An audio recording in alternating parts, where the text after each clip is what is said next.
Hello, friends! We are starting a new series titled Little Heroes of the Bible. Today's story is called The Brave Little Maid and Naaman's Healing.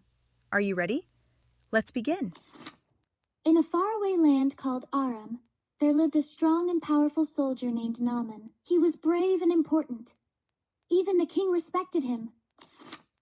But Naaman had a big problem. He had a terrible skin disease called leprosy. Even though he wore shiny armor, Naaman was very sad inside. In Naaman's house lived a young servant girl from Israel. She was far from home, but she still loved and trusted God with all her heart. Every day, she worked quietly and kindly. She saw how sad Naaman was and wanted to help. One day, the little girl said gently, "I wish my master could see the prophet Elisha in Israel. He would heal him from his leprosy." Her words were full of faith. Even though she was small, she believed in a big God. When Naaman heard what the little girl said, he quickly went to tell the king. The king said, "Go, take gifts and a letter to the king of Israel." Naaman traveled a long, dusty road with his servants, his horses, and his camels. He carried gold, silver, and fine clothes, hoping to find healing. When Naaman arrived, the prophet Elisha didn't even come outside. Instead, Elisha sent a servant with a message. "Go and wash yourself 7 times in the river Jordan, and your skin will be made clean." Naaman was shocked. Just wash in a river? That sounds too simple.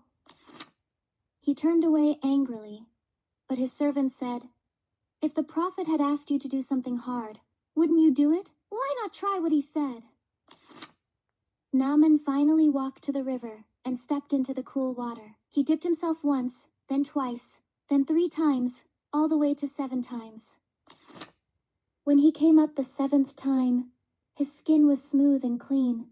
The sores were gone! His face was shining with joy. Naaman rushed back to Elisha's house and said, "Now I know there is no God in all the world except the God of Israel." He wanted to give Elisha gifts, but the prophet said, "Give thanks to God. It is he who healed you."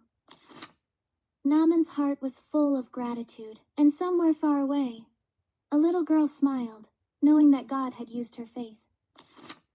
Even though the little maid had no power, no army, and no riches, she had something stronger: faith in God. God used her small voice to bring healing to a great man, and that's what makes her a little hero of the Bible. You don't have to be big to do big things for God. When you speak with kindness and believe with faith, God can use you to help others too. Thanks for joining today's Bible story. See you next time on the series Little Heroes of the Bible. Bye-bye!